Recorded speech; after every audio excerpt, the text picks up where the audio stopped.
the Illuminati. It's snowing. Wait, no, it's raining. Oh, wait, it's a tornado.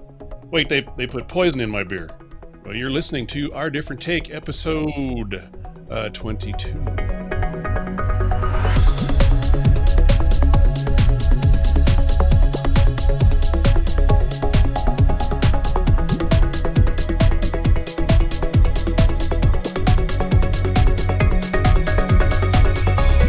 Hello there, and welcome to Our Different Take. My name is Brian, proud father of two awesome boys, Jedi podcaster. This is the way. And to my left is Matt. Welcome, Matt. Thanks, Brian. I'm excited for yet another dive into the unknown. I think this is going to be an interesting one for sure. Lots of material to cover this evening.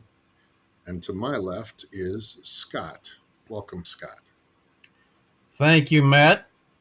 I am still the lone representative from the soon-to-be Republic of Texas. I hear we are getting a vote on that next year. So I am interested in conspiracy theories, paranormal, spiritual, and most other things that people think are weird. Tonight, I'm excited to be able to talk about conspiracy theories. So looking forward to tonight's podcast. There is a lot of good stuff in, there's a lot of stuff in there. You decide whether it's good stuff or not, but I'm excited about tonight's podcast. It's all going to be good stuff. It's all good stuff. We don't put out anything that's not good. Yeah, you got a point there. Yeah. Hey, just a quick reminder for everyone before we get started that at the end of this podcast, we have a couple new segments. We have a segment where we're going to promote a fellow podcast, one per week. They're sending us promos, and we'll throw them up at the end. And also, if you think you've heard it all, don't stop listening because there's some surprises at the end of each podcast. Also, what we'd like you to do is call our voicemail hotline. And that's pretty important to us because it connects us with you as the listener. We'll also, if you don't mind, we would put your voicemail on the air. But call our voicemail hotline at 970-343-4594 and let us know what you're thinking. We really want to know that.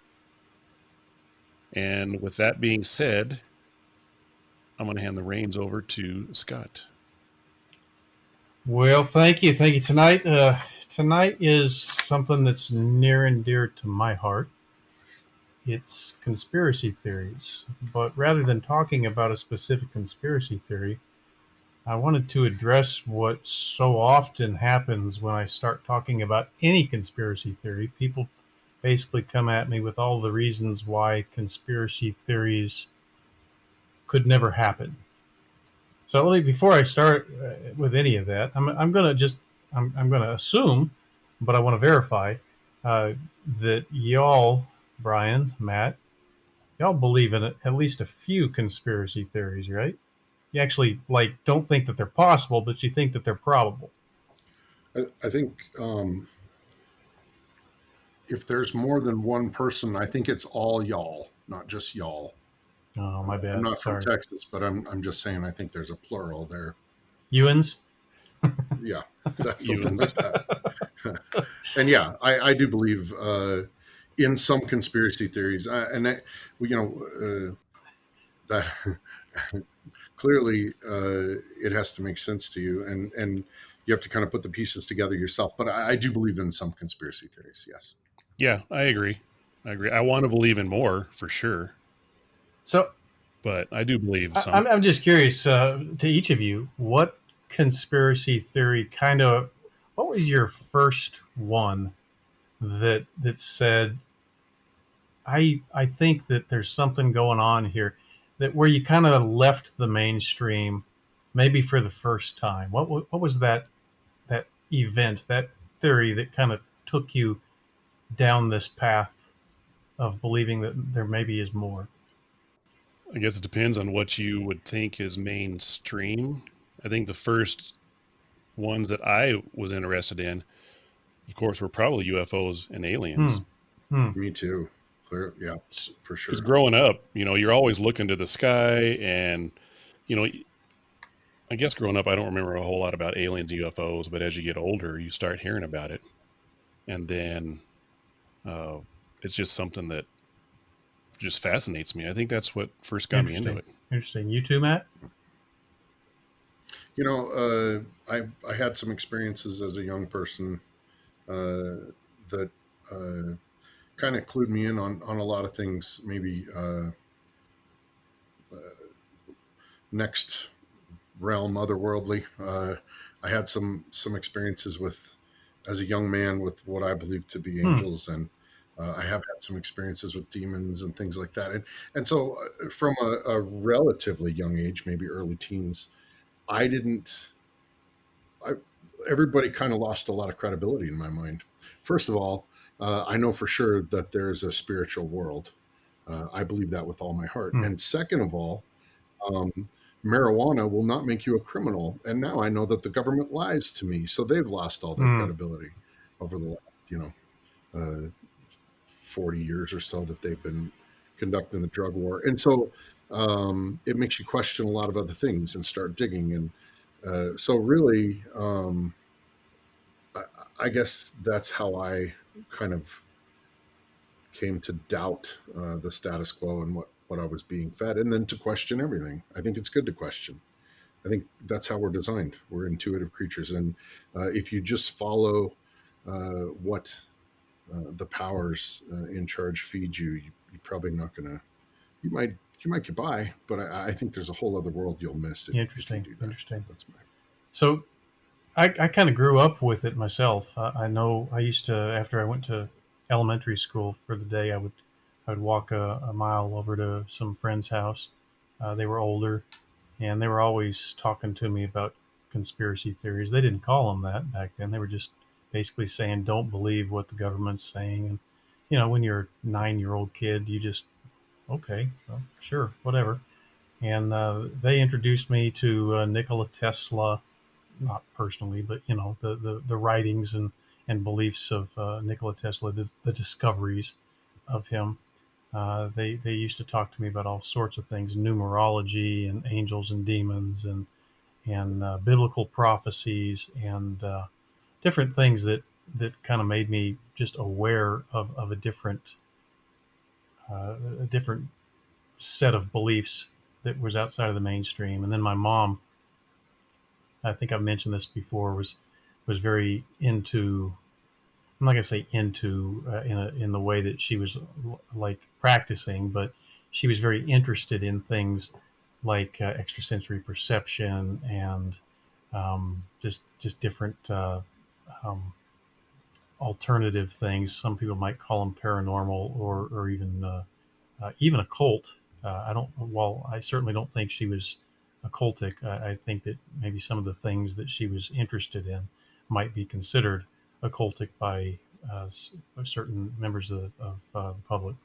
And so I was always interested in things like that, particularly when I saw them work.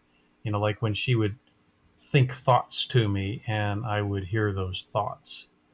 Um, that intrigued me and made me just realize that the world is broader than our five senses, and so it was always very interesting to me. But like y'all, I think that with everybody with a conspiracy theory, there's usually some defining moment where we realize that we've been lied to, and when you see that you've been lied to by an institution or somebody who should be trustworthy, it just kind of makes you wonder, huh? If they lied to me about this, what else what else was a lie? What else could be a lie? And it just kind of opens you up to different opportunities of discovery where you can kind of look at things in a different way, maybe outside of the way that everybody else tends to look at it. So that's always interested great. in kind of where you all got started with that. That to me, I don't really think of angels and demons and aliens as conspiracy theories. Maybe I maybe I should, but since I was kind of raised on that kind of stuff, that always was kind of second nature to me. To me, it was 9/11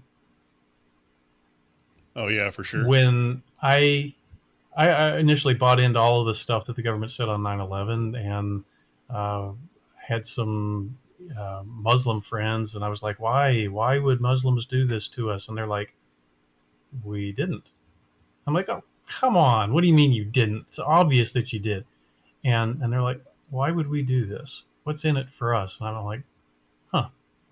So I started looking at some of the things that were out there, just some people in the internet land that were saying, okay, well here's some reasons why this was an inside job. And at first, I was just so skeptical of it. I was like, there's no way, but whatever. I got to keep an open mind, so I'm going to watch this stuff just so I could say it's stupid. And when I started watching, I was kind of like, wait a minute, some of this makes sense. Mm-hmm. And so I started digging into more and more of it. And I must have, by the time I was done with it, I must have put 100 or 150 hours of watching different videos, reading different articles, just checking out things that seemed like anomalies and inconsistencies. And I was like, wow, mind blown. We have been lied to on a massive scale with this. Right. And when I'm like, if they can if they can lie about something this big, sky's the limit. They can lie about anything, Sure. anything. And I was like, huh. And so to me, that was kind of my moment of awakening was 9/11. I don't know. I'm curious. What do y'all believe? I mean, Brian, I heard you nodding your head on 9/11. Matt, you think is that a conspiracy theory you buy into that government was involved, or at least the story we're told I wasn't have a true? I have a hard time believing that the government was involved in a huge way. I'm sure there were lies told. There was a book I read about. I forget the name of it. There's a think tank in D.C. and the gentleman that wrote the book. I was actually looking for it while you were talking. Um, it details during the Cold War um, the rise of the freedom fighters in Afghanistan against Russia, and of course, uh, the enemy of your enemy Hmm. is your friend.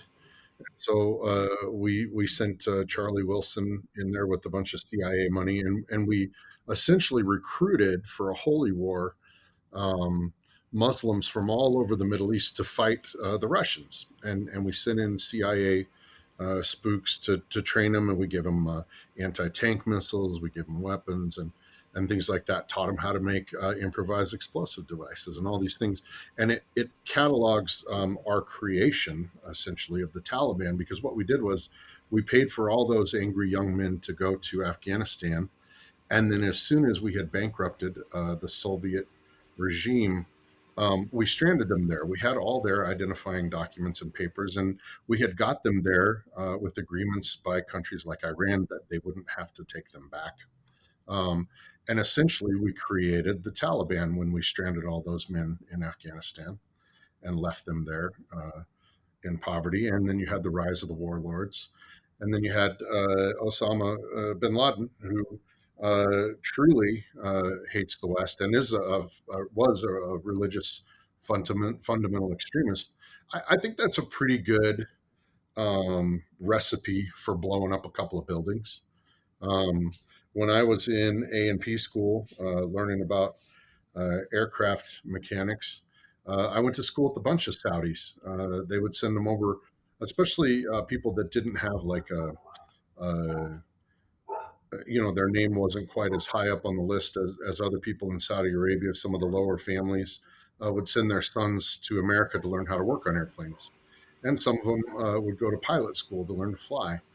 And it is not, in my experience, beyond the realm of possibility that you could take down a large building in that way. Now, I've seen the videos where people have shown how you could blow up buildings using thermite and things like that on the Hmm. beams. But the other thing that sticks in my mind when the towers fell was years before, when there was a fire at the MGM Grand. The steel beams in the MGM Grand collapsed due to heat from a fire that was burning there without any jet fuel. And half of that building came down and killed a bunch of people before they rebuilt it. So I don't know. I don't feel like 9/11 was a huge conspiracy. Um, in that way. I'm sure there were lies told, but I think we kind of made the Taliban what they were, and we kind of reaped what we sowed in that one. And we should have completely destroyed them and wiped them from the face of the earth a long time Hmm. ago.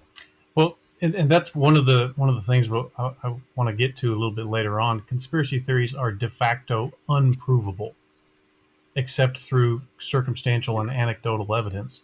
So it's reasonable for people to disagree on conspiracy theories because really there's no way other than circumstantial evidence to be able to say this is what happened, and I can say that within a uh, reasonable feeling that I believe this because X, Y, and Z all match up for me. Right. And so people either haven't seen X, Y, and Z, or they don't necessarily believe X, Y, and Z the same way. And so you can have reasonable thinking individuals that can listen to a conspiracy theory and say, no, I don't think so on this one. So Right. it's reasonable for people to disagree on them, but I do think that there are there are a lot of conspiracies, and pulling them off are not as unlikely as it would seem, even on a grand scale. And Agreed.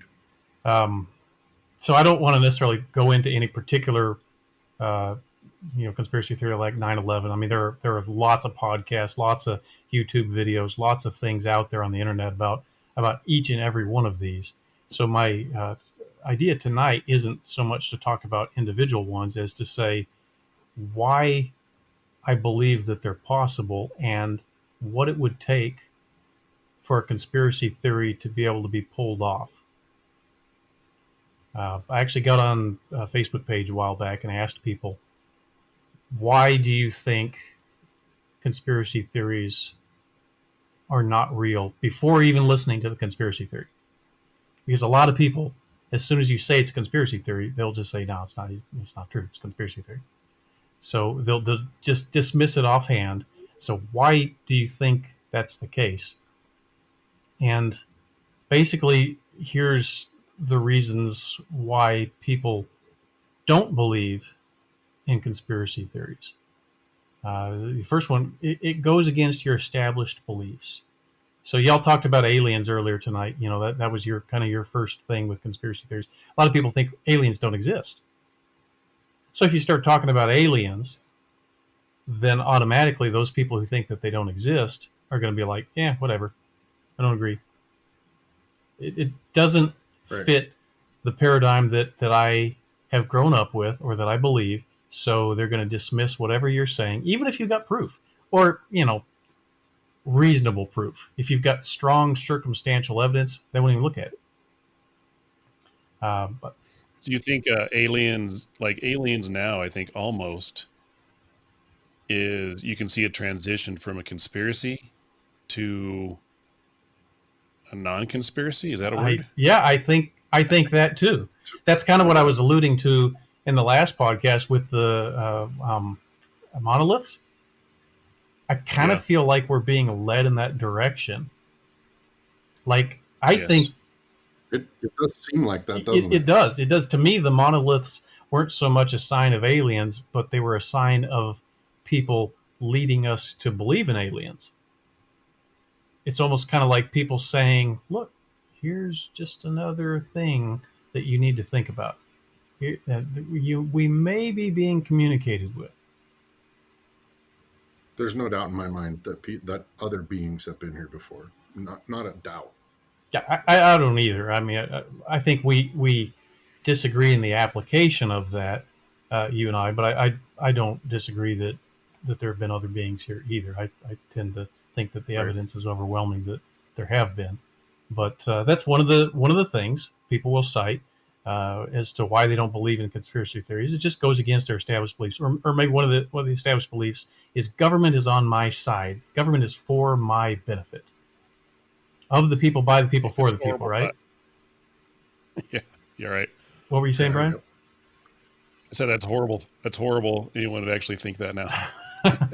Right, right. But it's amazing how many people believed that because it was taught in high school civics class. This is how government works. Declaration of Independence of the people, by the people, for the people. So we're taught the ideals of how our government should be, but not the reality. We're never taught about the shadow government in civics class, right? We're taught about Right. how we elect people to certain positions, but really the Constitution didn't authorize the NSA or the CIA or all the alphabet agencies, right? Government did that over time, typically, from about 1945 on. And I was going to say right after yeah, World War II, it's been a slippery slope, just a steady progression. and so we've taken these alphabet agencies and we have empowered them basically with the force of law, and those people are not elected. A lot of them will serve from administration to administration. Some of them get fired, of course. The top dogs in those companies or in those agencies Hmm. will, to the victor goes the spoils, and they'll put a new head of the FDA or a new head of the CIA or whatever it is. But a lot of them stay consistent from administration to administration, and even if they don't, from when a Democrat's in, maybe when a Republican's in, that guy will go out. But then when the next Democrat comes back in, then they'll bring him back again, right?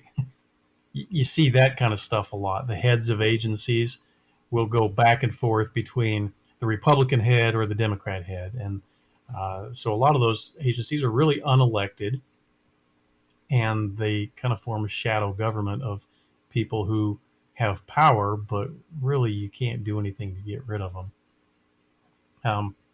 So again, a lot of people also believe, people are generally good. People are generally honest. And if you believe that people are generally good, people are generally honest, you may be inclined to not believe in conspiracy theories because conspiracy theories rely on deceit.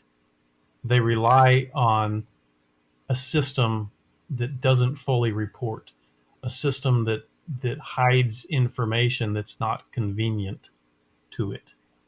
And so if you believe that the system we live in is generally honest, that people are generally honest, then you may be inclined to just dismiss conspiracy theories off the bat. I don't care what the theory is. I don't care what kind of proof you got. Yeah, I think people are good. People wouldn't lie. Wonder how many people. I mean, sometimes I tend to make that generalization about people, where I think, oh, they wouldn't lie. They're generally good, and sometimes that bites me in the butt. I think all people lie, but I do think there's a line. So I think uh, you know not everybody murders, right? There's a line. So I think people are generally good up to a point, and when the chips are down, they'll try and save their neck for the most part. But some people will surprise you. I tend to believe that all people are generally motivated by self interest. And self interest is not necessarily a bad thing. If you think you're going to get in trouble for lying, then generally you'll tell the truth. If you think you're going to get in trouble for murdering, then generally you won't murder. Self interest is very powerful, but it doesn't make you good.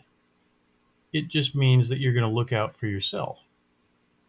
And Hmm. so if self interest says, yeah, you're not going to get in trouble for this, and by the way, you might be able to take a nice bribe for it and better yourself financially for doing it, then I think people will do it. There was a poll back in, oh geez, like the 90s, early 90s. It's kind of a scary poll, but they went out and went to college students and said, to male college students, and said, if you knew without a shadow of a doubt that you would not be caught, would you rape a woman? And like 1 in 3 admitted and said yes. Really? That's If crazy. you knew you would not be caught, if you knew you would not be punished, 1 in 3 said yes. And it's a crazy statistic, but it, to me, it goes back to the self-interest thing. If people think, I can get away with it, I can get away with it. I'll do this thing that I know is wrong, but would make me feel good. Here's the, there's a different side to it too, and I gotta say, when I went to high school, I knew a lot of people that cheated on exams and things like that. I don't remember ever cheating, and I got horrible grades in high school, man. It would have been a lot easier to cheat. I just didn't. Maybe I'm too competitive, but it just wasn't. I just never cheated ever. Um, and but I think a lot of people did, and those people went on to cheat their way through college and probably cheat their way through their jobs now and are very successful. I don't know if that's the norm or not, but it left a bad taste in my mouth, and maybe that's self-serving too. I didn't cheat because I didn't like to think that I didn't win correctly, but I think there's validity to that. The self-interest can widely vary from person to person. Just because your own set of what makes you feel good may be quite different than what makes somebody else feel good. Thus, why 67% of the people said no, I won't rape somebody, because they don't think that is going to make them feel good. Because emotionally they'd be like, this is a wrong thing. How could I live with myself after this? it's so wrong. I can't believe that many people. It's amazing, isn't That's it? scary. It blows my mind, Yeah. man. Yeah, it really does blow my mind. It's a crazy thing, but that's my core belief, is that people are motivated by self-interest. So with that in mind, to me, the conspiracy theories, they're not a far stretch at all, because I think it doesn't take much to get somebody to act in their own self-interest and set aside, maybe morals or ideals, because somebody offers them money, or in some cases, maybe somebody offers them, hey, I'm not going to kill your family if you do X, Y, and Z. That's a powerful motivator, by the Right? way. It's self-interest. Yeah, yeah. A lot of people would do almost anything if that was the case, and people in power. Speaking of conspiracies, right? The Epstein hanging himself in his prison cell. Uh, like, that's pretty far fetched. Somebody did him in, and somebody got rid of the tapes, and somebody accidentally made the cameras have Right. malfunctions, and on it goes. Like, if you have that kind of power, you could do anything to anybody, and probably get them to do anything you wanted, really, legitimately. If you take, somebody's 6-year-old daughter, and you say, man, it'd be a shame if anything happened to your kids, you're going to work, man, Right. hard. Is that considered a conspiracy when like everyone on the planet knows really what happened? I mean, You know, if they get away with it, and there's no other good leads, yeah, I suspect. What's his what was his handler's name? What's her name? what, Gisela? Is that what you're talking about? something like Uh, that. Yeah. Yeah, Ghislaine Maxwell? Is that right? yeah. I think they've gone to great lengths to try and keep her alive, but I don't know how long that'll last. She's lasted longer than I thought she was going to. Serious. They She's still alive. they really went to the extreme to keep her isolated from everybody. I don't think actually her whereabouts is known right now, is it? Or maybe it's in New York still, but they're not saying which prison she's at. She's in her own, like, isolated area, Yeah. something like that. But it won't. If they really want to get to her, man, that blew my mind that they could get Epstein like that. It probably won't be long. Yeah. No, Eventually, I agree. I think either she's not going to talk, or, yeah, she's probably going to end up sleeping with the fishes. yep, she'll strangle herself. Strangle herself. Yes, I'm sure that's Yeah. how it'll be billed. Yes. We found her with her hands wrapped around her own neck. Right. Very sad. So another reason why people don't believe in conspiracy theories, they don't want to appear crazy. And again, how many people you talk to, you telling a story about X, Y, or Z to, or maybe you don't even tell the story to them because you don't want to sound crazy. A lot of times, I have found when I talk to people about paranormal stuff that after I've been talking to them for a considerable period of time, and they realize, hey, this guy believes in this stuff, I can talk to him. Right. They'll tell me stories that they would never tell other people. And so when I talk to people about paranormal stuff, a lot of people have told me, "Hey, yeah, I've seen ghosts. I've talked to the dead. I have seen things happen that are not of this world." And so, but they're very cautious to share that kind of stuff. They don't want to sound crazy. And so, conspiracy theories is one of those things. I don't want to talk about it because the powers that be have done a very good job of making conspiracy theory a pejorative. If you believe in conspiracy theories, you're automatically crazy, and you're wearing a tinfoil hat around, and Yeah, you're thinking that aliens are going to come nab you and whatever. Um, that's true. so That's very true. I find that especially with this podcast, with me trying to promote it, I talk to a ton of people about it, and they always ask, well, what's that about? Because the name of our podcast doesn't automatically tell you, without seeing our logo, it doesn't really tell you what our podcast is about. But once I explain it to them, most of them open up. hmm, They're like, "Oh yeah, I love that type of stuff. hmm, Did Really? something happen to you? Does this happen to me?" Yeah, I haven't had one person yet so far say, "Well, that's freaking nuts," hmm, hmm, hmm. right? But then again, maybe a lot of people I'm talking to are in that realm already. Other than a few people from work making fun of me, but that's okay. I'm used to that. They did that before they That's found out just about the that's podcast, true. Brian. That's Be just honest. that's an everyday thing right there.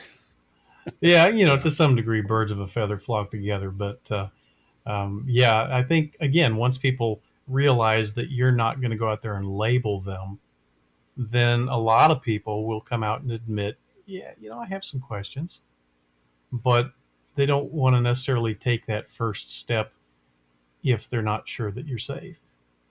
And so I think a lot of people, if you really get down to it, are conspiracy theorists. They just don't want to admit it. Yeah.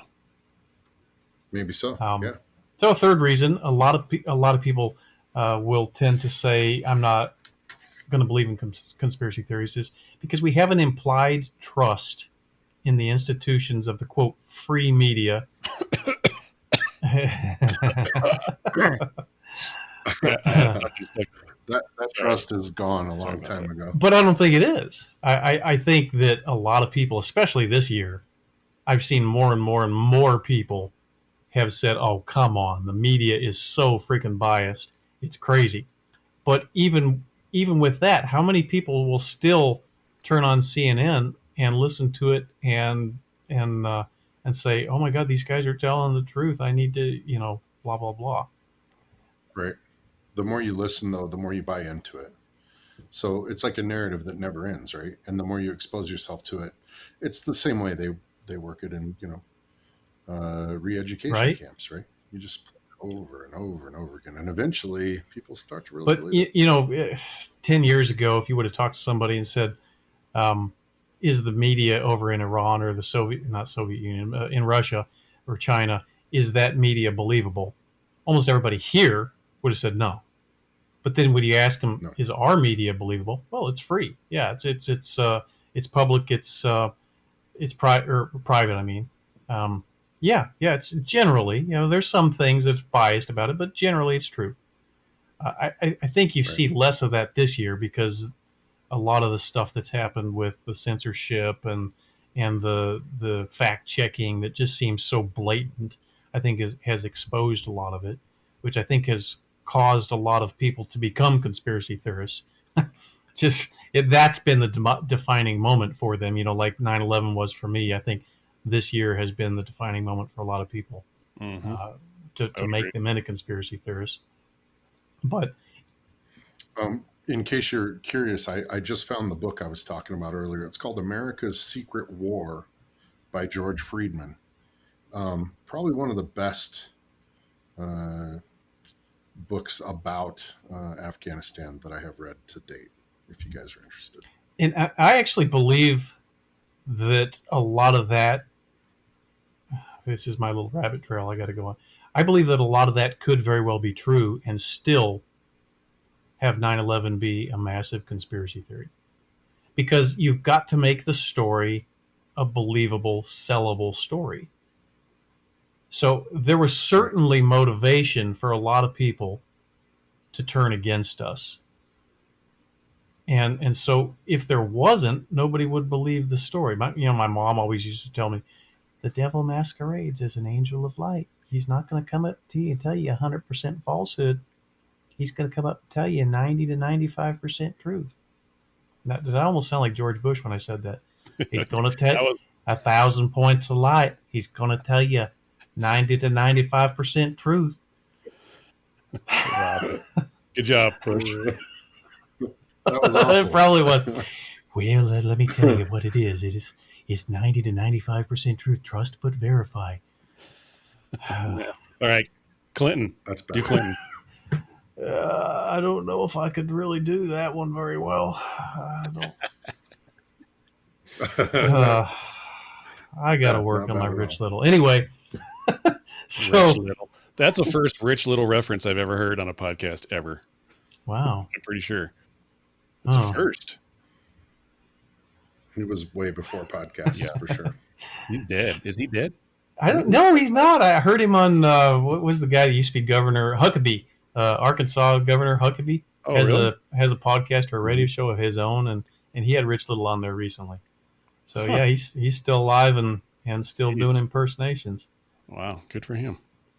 Yeah, yeah. Well, Rich Little, if you're listening to our podcast, then I'm sorry. Well, Call the number. call it. Call Do it. an impersonation on there before you get on air. That's coming back. Another reason why people believe that conspiracy theories are not true is, they say, well, whistleblowers would have blown their cover. So, no way, especially on something like the size of 9/11, way too many people involved, and there's no way they could pull that thing off. The whistleblowers would have come forward and blown their cover, and so it's just too hard. What I've heard a lot of people say, well, Occam's razor. Occam's razor. If you're not familiar with Occam's razor, is basically the easiest answer is most often the true answer. And so they say, well, the easiest answer in Occam's razor is exactly what the government told us. A bunch of guys with box cutters and whatever. And Well, the government didn't actually tell us that, though. The air traffic controllers told us that. And the flight recorders told us that. And the telephone calls from people to their loved ones told us that. It wasn't necessarily the government that made okay, up that but narrative, well, unless they orchestrated it and then that was just corroborating, evidence. so yeah, well, okay, well, I'll go a little bit down that path here. So the telephone calls from the loved ones back in 2001. I don't know if you ever tried to use your cell phone on a plane, but you couldn't in 2001. Unless you're at very low levels, and then you could, because the cell phone towers wouldn't reach high enough because it's really line of sight, right? But if you're at a low level, you could bounce from tower to tower in an airplane. I only say that because I've done it in a small airplane, a Cessna before. When you're up at 30,000 Yeah, feet, though, you I cannot did try do it that. in 2002 just because I was curious, and it didn't work for me. Maybe I was just using a crappy carrier. But the other thing that was interesting to me is somehow these loved ones' telephone calls were recorded. Because that's what I always do when I get a phone call from my wife. Is, oh my God, I think I need to record this conversation, and how many of them were recorded, right? And There were several actually. Now yeah, that you yeah, mention it, right. Because that's a normal thing to do, right? Anyway, yeah, right? it's stuff like Interesting. that you kind of look into and go, hmm. So anyway, the whistleblowers would have blown their cover. Well, okay, there's a whole lot of reasons why I think that's not necessarily a thing, but I won't go into that. I'm not trying to debunk that right now. I'm just saying that's one of the reasons why people think that that they couldn't be true, or people just don't know who to trust anymore. So they trust the experts, right? The experts. Trust the experts. Experts say. How many times do you hear that on the news now? Experts say, Right. and they start spewing something that you go, what? What expert says that? This doesn't make any sense. But it's out there, and some expert said it. So it's like, well, wait a minute. Why shouldn't I believe them? Because they're experts. I don't want to be stupid. I don't want to be the guy that's like not an expert saying the experts are wrong.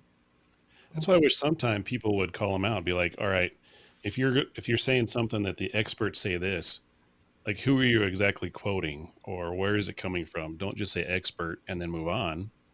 Right. Who are you? Because they couldn't answer that. Right. Yeah. Back when I was in my last profession, um, there were books on and articles on how to become a trusted expert, how to be cited by the news as an expert. And How do you do that? huh? How do you do that? I'm Have a curious. Well, there were designations that you could obtain. There were quote unquote books you could write that were already written for you, but you could label yourself as a published author that way. There were lots of things that you could do that really did nothing to qualify you as an actual expert. It was bogus, but the point was how easy it was to become an expert. You didn't have to be an expert, but you could be called one by the news, and it would give you instant credibility because, well, you're an expert now. Right, anybody could be an Right. expert. And so, the news, like Brian's just said, news doesn't tell you what qualifies them an expert. And they just say, well, it's an expert. So, anyway, Popcorn is ready. popcorn is ready. I just heard a loud ding. I Did you heard guys hear that too. Yeah, I don't know what that Like was. when the microwave is done. So another thing that people they don't know how to verify or research by themselves, other than Googling something. So they just trust those who do it for a living, or like I said earlier, conspiracy theories are de facto unprovable, except through circumstantial and anecdotal evidence. So because they're unprovable, people can say, "Hey, none of this stuff makes any sense to me. What you're saying makes no sense. However, I can't really prove it right or wrong, so why would I go against the story that is being fed to me by official sources, experts?" So they don't want to question it because they don't want to look like the guy who's uh, I don't know, the guy that's doubting everything, and they don't want to be called a conspiracy theorist, tinfoil hat, whatever. I think that going back to your verify and research, Mm-hmm. I think that a lot of people are lazy nowadays. They expect everything to be given to them, and especially social media. If it's not on social media, they're not going to go do research and figure out for themselves and use critical thinking on whether things are true or not. Right. I think a Yeah. lot of that is plain old laziness. And even if it isn't laziness, where do you go anymore? We've now been shown. Uh, Google does 92% of all search on the internet. They control 92% of all search. It's more than a monopoly, right? Right. So if you're going, and we've been shown clearly that Google manipulates their search, that they censor, that they have turned uh, things that should be number one or number two or number three on the list, and they've put them down to number 30 or number 40. They've buried them, or they label them with fact checks. This is not true. They say it right in the search results kind of stuff. So if you're Right. trying to do your research, where you go?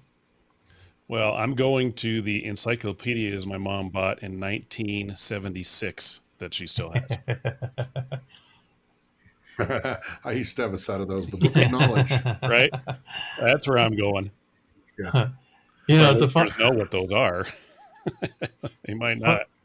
Funny side note: I recently went out. I was a psychology major in college, and I recently went out and bought a circa 1986 general psych textbook because they're changing it.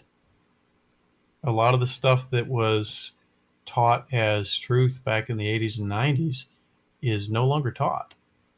And so I wanted Right. to buy one of the old textbooks just to have it, just to be able to refer to it. Because, yeah, you look a lot of this stuff up now and it's not there anymore. I was listening to a podcast the other day on my trip to Missouri. Uh, Masculinity has now been labeled as a potential mental illness by the APA. Seriously? Masculinity.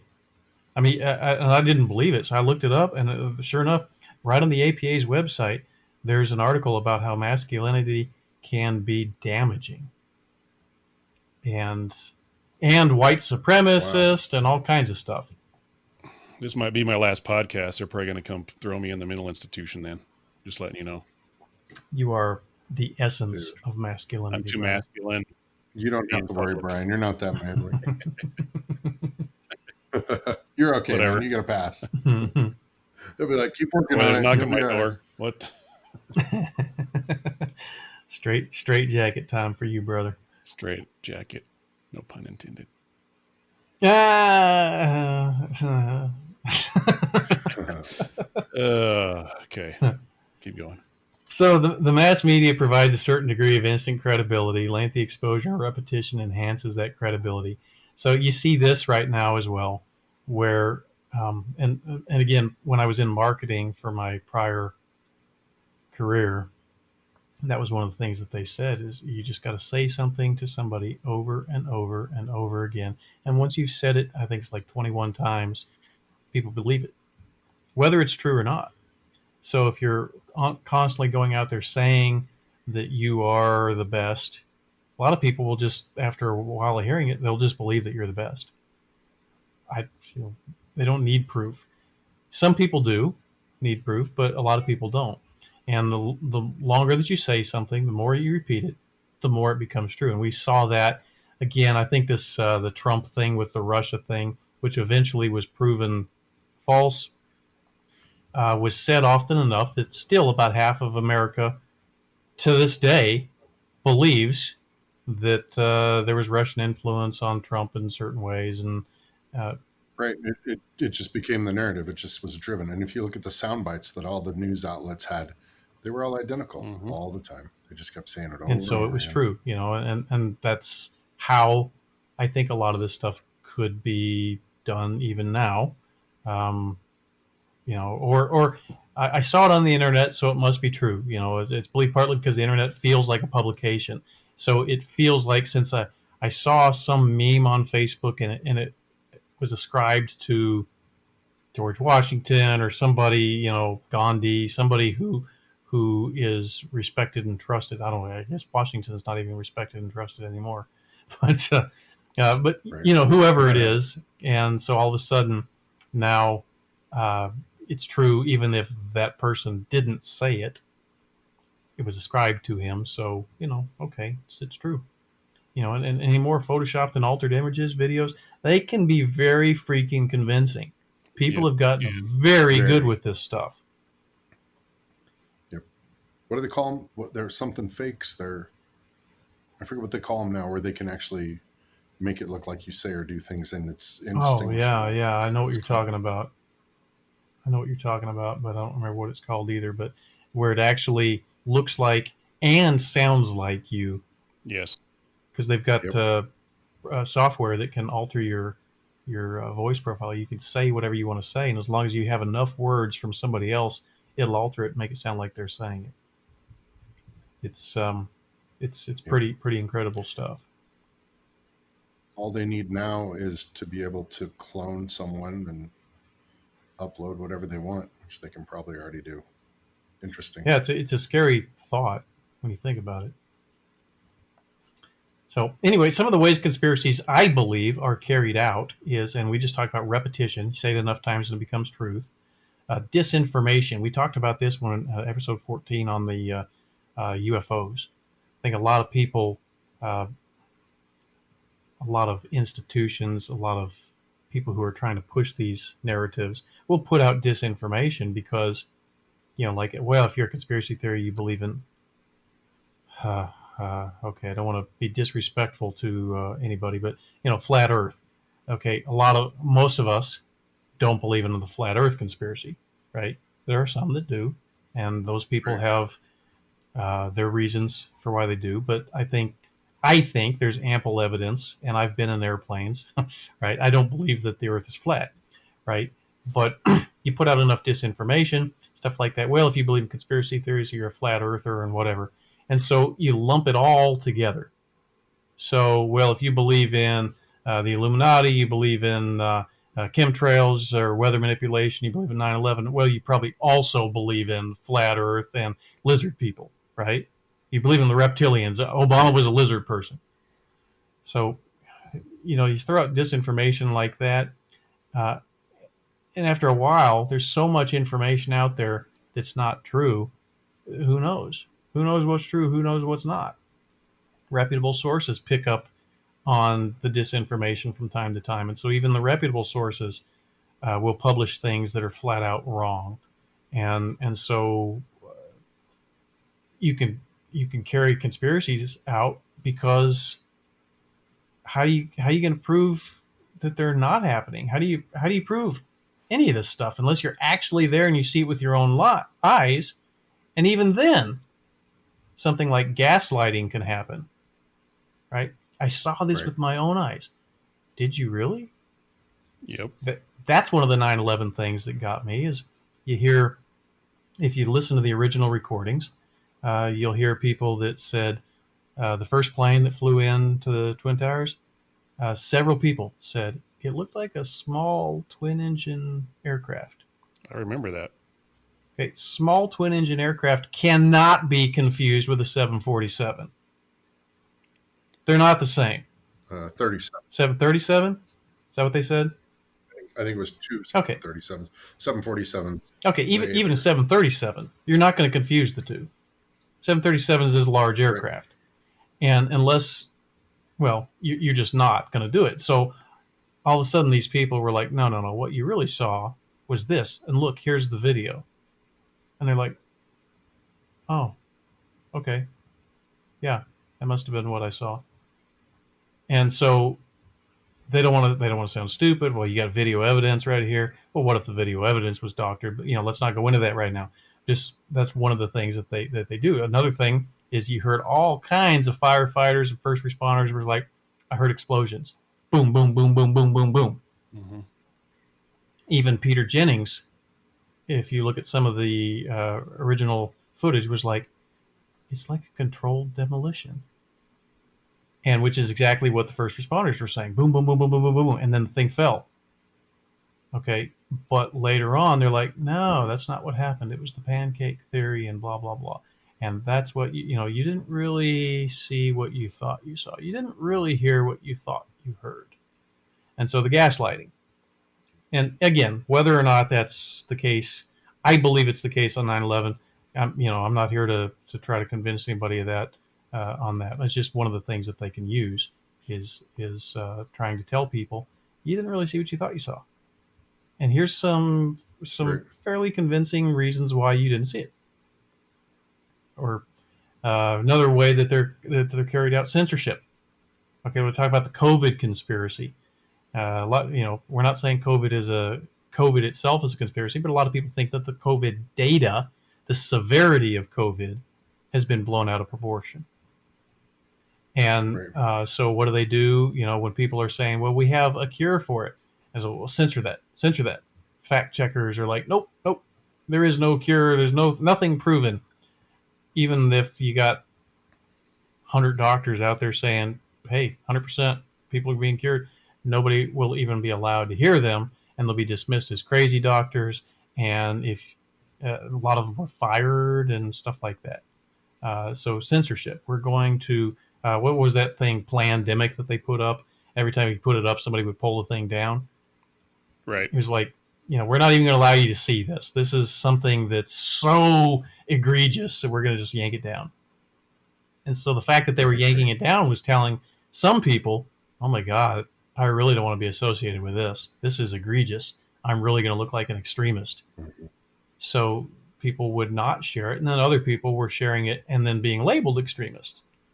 It's just for whatever reason. Maybe they had an agenda, maybe they didn't. But the censorship was one of the ways I believe that they carried these conspiracies out. Silence the whistleblowers, which again was part of what they did with these doctors. You had these doctors saying, hey, this COVID thing is not like they say it is. We have a cure. We don't need a vaccine. And so like, nope, you're fired. Well, there was that one doctor that was actually in the Wuhan, wherever it started, right? Okay. She was over there, and Right. she was on. I don't remember what TV station I saw her on, but she said specifically she saw it, and it was a man-made virus, Mm-hmm. and the next day she got fired. I don't doubt that one Yeah. bit. Actually, I kind of think that's I true. agree. Yeah, but like you're saying, And now she's I gone. read today that the World Health Organization is going in to do an investigation after months of debate with the Chinese. And of course, they're going to find nothing. They're just going to say it happened in a market.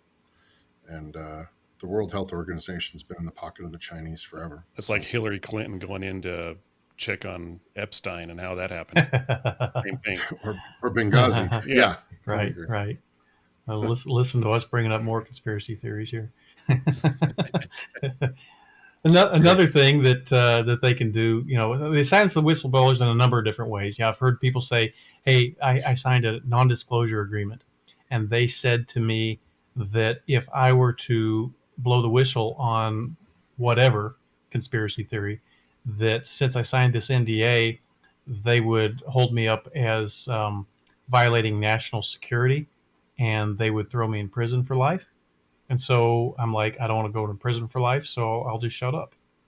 Or that they would threaten their family, or that they would get fired, or sometimes, like we heard back in uh, the the episode 14, where the guy who was trying to blow the whistle on the UFO program, well, they institutionalized him, and then they suicided him, right? Right. They'll disappear you. I actually have, gosh, how do I put this? This is sensitive. I have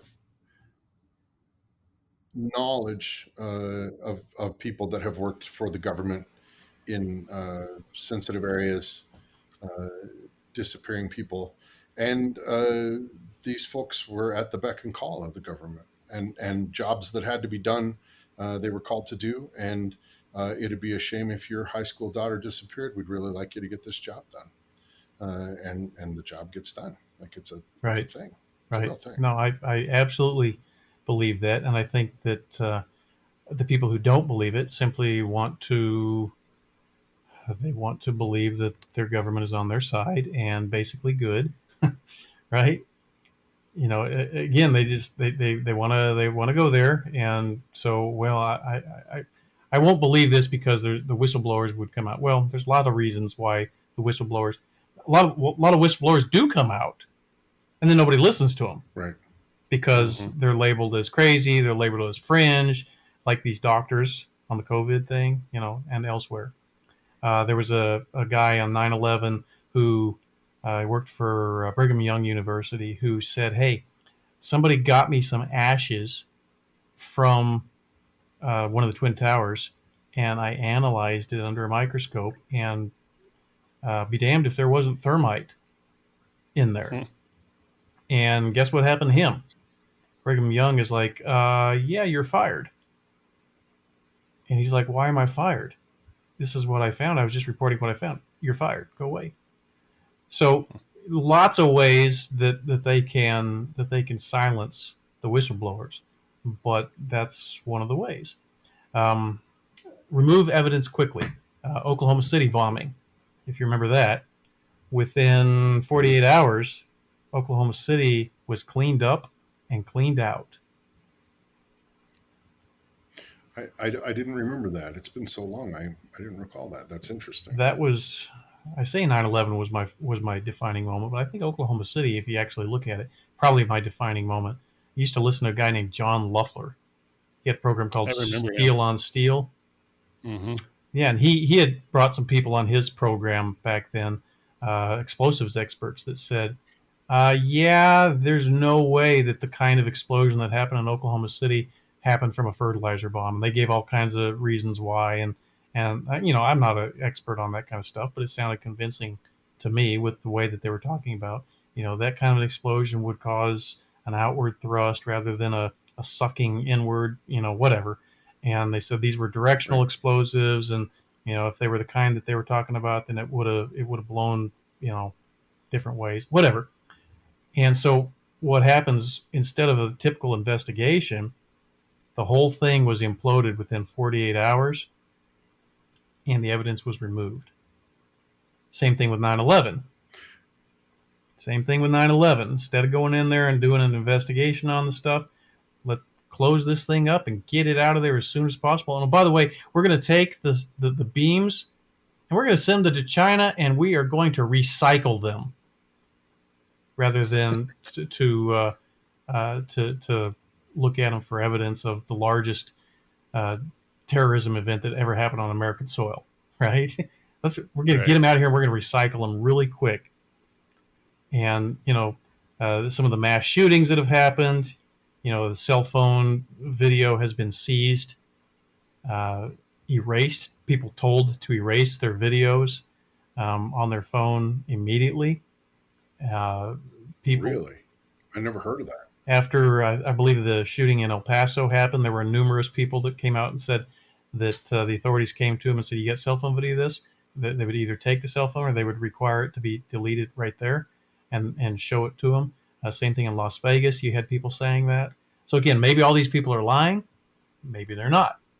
But remove the evidence quickly. In 9/11, there were a number of uh, CCTV cameras near the Pentagon, and immediately after that thing hit, they were all seized. Authorities came in there, took them, and we never got to see the footage of the supposed airplane that hit the Pentagon. Even though people Yeah. in the Pentagon said, people who would know, people who work with that kind of stuff, said, yeah, it smelled like cordite, which is an explosive, that you'll find in missiles. It smelled like cordite. Okay, well, cordite doesn't come from jet fuel. It doesn't smell the same, you know. Right. So you got all this evidence. Would have been so easy to show us from different angles. From here's what the Exxon station across the street. Here's what the blah blah blah. Here's what the different cameras. But they didn't. There were no still frame videos of an airplane hitting the Pentagon. Uh, Strange. right. Remove the evidence quickly, Hmm. and that's one of the ways I think conspiracies are carried out. Black ops and black budgets. You got to fund this stuff, so let's appropriate a very large amount to the Defense Department. And who's going to oppose that? Because you all got relatives that are in the military, and who doesn't want your country to be safe? So you get 665 billion or whatever it is going to the Pentagon. And, yeah, okay, what's $1 billion here to go to some secret program? Nobody's going to miss it. Nobody's even going to know about it. You get $665 billion. What's $1 billion of that? And so it goes to some black budget, some black ops program, some top secret thing, appropriated to some private company, you know, Skunk Works or whatever it is, where they do whatever that they do, and nobody knows anything about it except for the people who work there. And a lot of those people are compartmentalized. It's another way that conspiracies are carried out. I think that was detailed very well in one of the Jason Bourne movies, I think number 4, where they were doing the one on the virus. And they detailed beautifully how people who were working for the program only knew their little part of what they were working for. And so they're like, hey, I just build this widget. I don't know what the widget's for. I don't know what the purpose of this program is for. I just know I was hired and I build this particular part of it. somebody else assembles it, and he doesn't know what the assembly is for. He just puts it together. And so you may have 10,000 people working for a project, and only 50 of them or 25 of them actually know the whole of what's going on. And so when you say you got 10,000 people and 10,000 people can't keep a secret, that's probably true. But 20 can if you threaten Sure. them. Right. You threaten those 20 people with non-disclosure agreements, job loss, institutionalization, harm to their family. Yeah, 20 people can keep that kind of a secret. And, like last week we were talking about I'm a Shed. Oh yeah. The guy comes out when he's 87, he doesn't care anymore, right? And you Yeah. hear that from time to time too. These people are like, I don't give a shit anymore. I'm going to tell whatever I know because all my people are already dead. I don't have any family left or whatever. I just want to come clean before I die. Okay, they don't care, but then nobody listens to them. Right. So another thing that the conspiracy can be carried out by centralized control versus local. With a lot of these shootings, one of the things I noticed when I was looking at the mass shootings was in almost every case, you'd have the local police that responded, but then the FBI would come in and say, okay, it's ours from here. You guys go ahead and take off. And the initial reports that the local police had said, even if you listen to the scanners, because people had the actual recordings of the police scanners going on, and like in Las Vegas, the police said multiple shooters. In Denver or Aurora, when at the Aurora shooting, multiple shooters. Right. In El Paso, multiple shooters. But when the FBI comes in every case, it was nope, lone gunman. Even in Sandy Hook, multiple shooters. Yes. FBI comes in, nope, lone gunman, and oh, by the way, he's a white supremacist. Or, by the way, he's got a manifesto. Yeah, that happened for sure with Aurora because there was some pretty good evidence that there was, more than that one dude involved. But then when they got to his apartment, and who knows if some of this stuff could have been staged, but Right. they said it was set up for bombs to go off, and you know, Like booby trapped. booby trapped, right? Right, and who knows? I mean, like you said, who knows if all that stuff was staged? It very well could have been, or maybe it didn't even happen. Right. How do we know? Or maybe the government just drove him insane. He was actually a very high functioning, high level individual, super smart. And then over the course of a semester, he lost his mind. I happen to think that a lot of the shootings, the mass shootings that happen, like there's got to be something with it. But I think when people lose their grip on reality, if you could control that, what a powerful weapon that is. You could make people do anything. And I think a lot of that goes towards the bigger picture to where, they're trying to take our guns away. Well, that feeds right into that narrative right there over and over and over. Eventually people are going to be like, yeah, time to get rid of the Second Amendment. Well, if you look at some of the stuff that's been declassified, some programs that actually used to exist, that we know used to exist, they had mind control. CIA was working on mind control. MK Ultra. That was a real thing. It really existed, and they were experimenting with different kinds of drugs to be able to do that to people. They were using different kinds of psychological warfare, directional energy, all kinds of things. And when was that? That was what, late 60s and 70s. So how far could they have gotten? And now they can probably, they could probably synthesize any protein they want and have it custom made for a person to have pretty much any effect on their brain. There's probably, I'm sure the research has gone on and on for the last 40 You don't years. start that kind of research and then just like, oh yeah, well the government made it illegal, so let's just stop. Oh, but that does not happen. Right. That kind of power doesn't just go away, right? Even if somebody, maybe publicly it goes away, some private organization, again, black ops, somebody's going to say, hey, that kind of power could come in very handy to me, right? And they're going to pick it up. And so whether it's gone private, whether it's stayed public, whether it's quasi-private, it's gone to a private company, but it's still being funded through black ops programs, whatever. I believe if they had the capability that they had in the 60s and 70s to do this kind of stuff with the technology that we have, with the pharmaceutical growth that we have had, with psychology revelations that we have, damn well that they have capabilities today that they did not have 40 years ago, 50 years ago. Absolutely. I'm positive of that. And so all of these people in these mass shootings, very well could have been involved to some degree and may have been some sort of MK Ultra or whatever the modern version of that MK Ultra thing is. Very well could have happened. Um, anyway, we're getting close to where we need to wrap up here, so I'll cut short here. But if you look at even the media itself being centralized. The Republicans passed something back in the 90s that basically allowed the consolidation of media companies. And so most of the media in the United States, some 90 to 95% of the media, is owned and controlled by about 15 billionaires and 6 parent companies. Like yeah, Disney? Disney is a huge one. Viacom, CBS, Rupert Murdoch with Fox. I think even that got bought out recently, didn't it? Except for any of the parent companies that carry our podcast, we like them, but not everybody else. Right.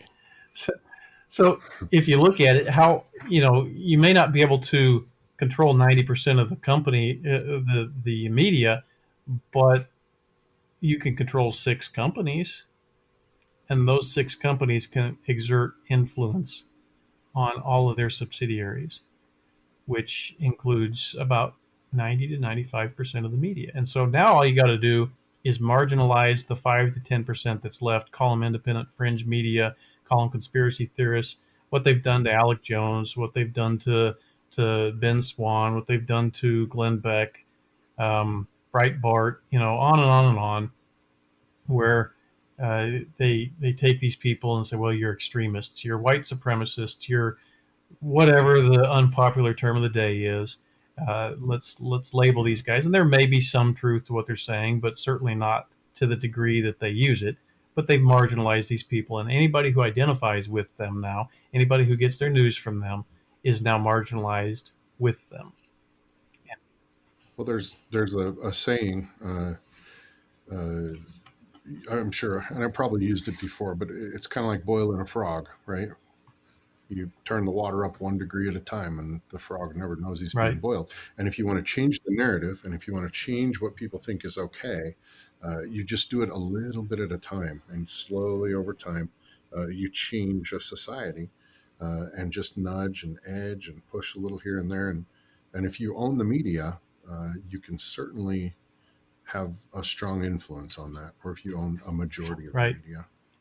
Right. And even if you don't own it per se, you can own it in different ways. Like I was listening to Cheryl Atkinson last night on an interview with Dr. Mercola, who she basically said, look, pharmaceutical companies have come in and squashed any reporting that has to do with exposés on drugs, exposés on vaccines.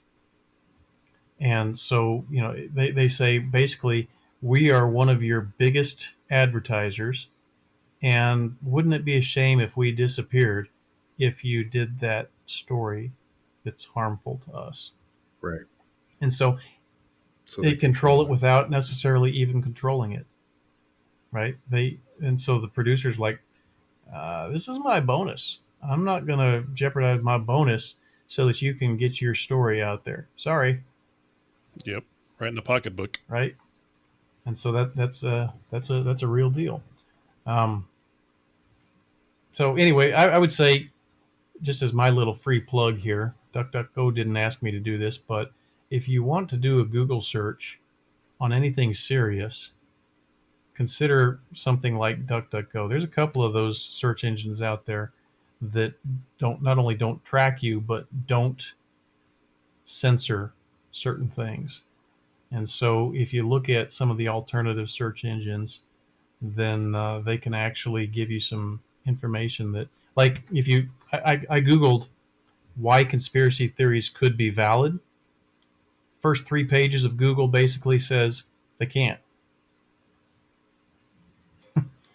You Interesting. you go through the first And 3 pages of there, and it's like basically all the articles are there telling you how crazy you are if you think conspiracy theories are valid.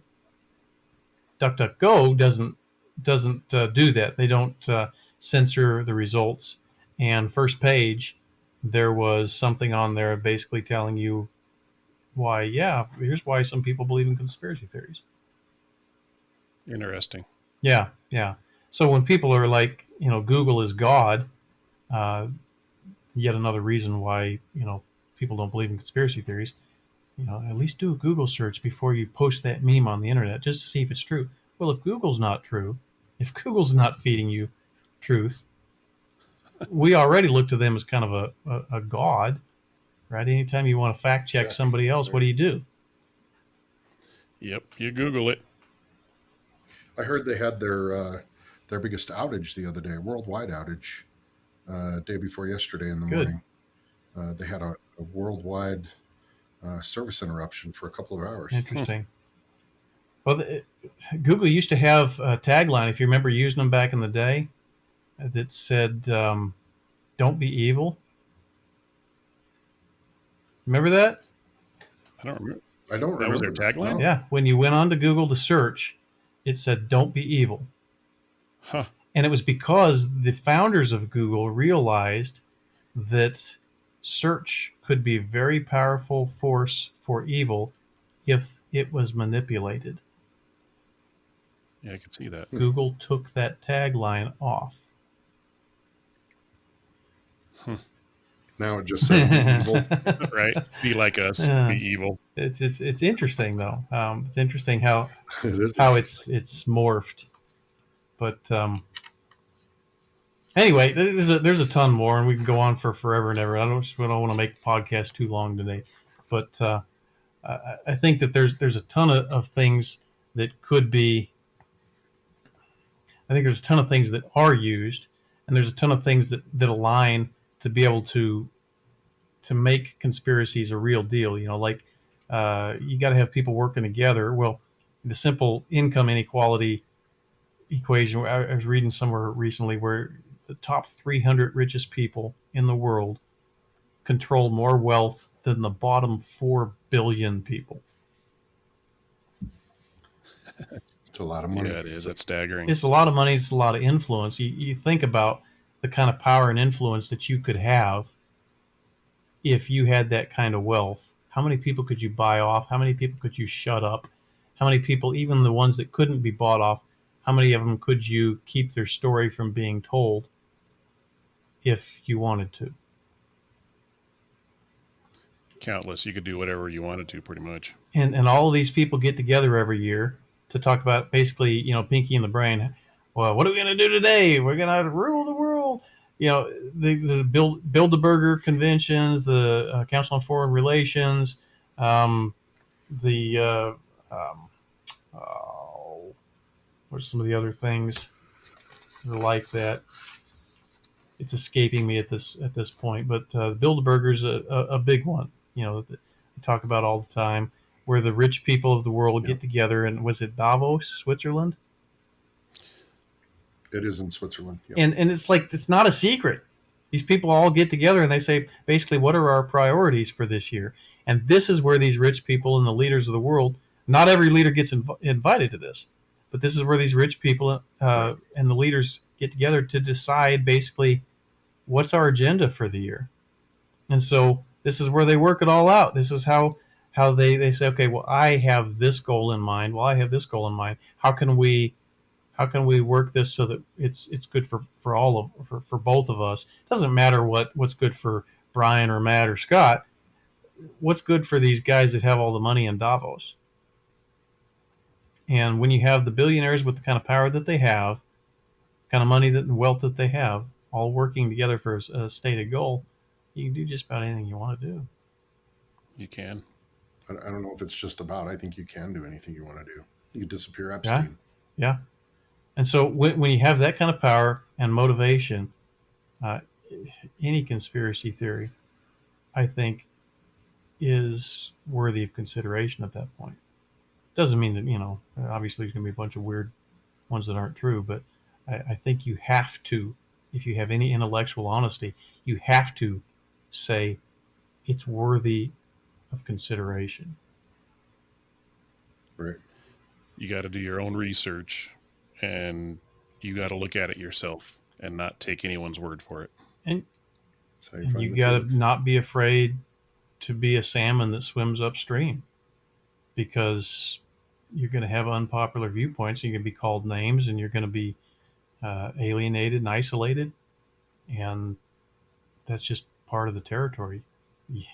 You got to be willing to be ostracized to potentially be right if you care about the truth. Welcome to all our new listeners. Thanks so much for listening. Send us an email as to where you're listening from so we can give you a shout out. Go to ourdifferenttake.com and our Facebook group page called ODT Nation. Please send us your comments, suggestions, complaints, or questions to show@ourdifferenttake.com. Don't forget to subscribe on Apple Podcasts and look for us wherever you get your podcasts from. We also have a YouTube channel called Our Different Take. Please subscribe and click on the bell so that you'll be alerted when a new podcast is released. All right. Thanks for listening. Peace. Take care. Peace out.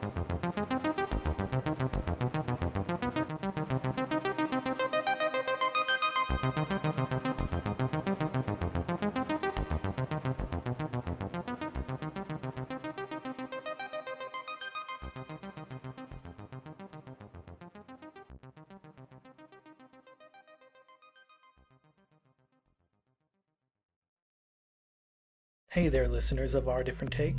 If you like what you're hearing here, the paranormal, and all things spooky, then I invite you to come on over to Induced Fear as I, Oscar, and my co-hosts, Alex and Seth, dive into all aspects of the paranormal and some conspiracy theories, with personal listener stories along the way. So step into the darkness with us and face your fears on Induced Fear.